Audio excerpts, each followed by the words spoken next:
Updating your API settings on Twilio is a straightforward process that allows you to manage your application's integration with Twilio services.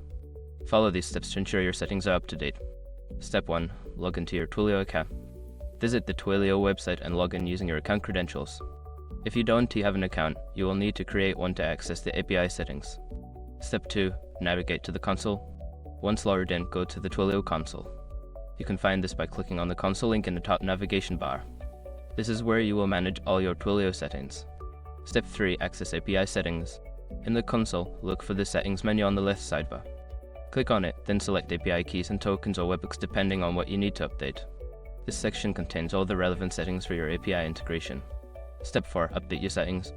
Locate the specific API key or webhook URL you wish to update. Click on the edit icon next to it.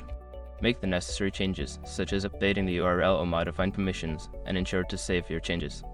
Step 5. Test your changes. After updating your settings, it is important to test them to ensure everything is functioning correctly. Use the Twilio API documentation to run a few test requests and confirm that your application is responding as expected. By following these steps, you can easily update your API settings on Twilio. Regularly checking and updating your settings ensures that your integration remains secure and functional.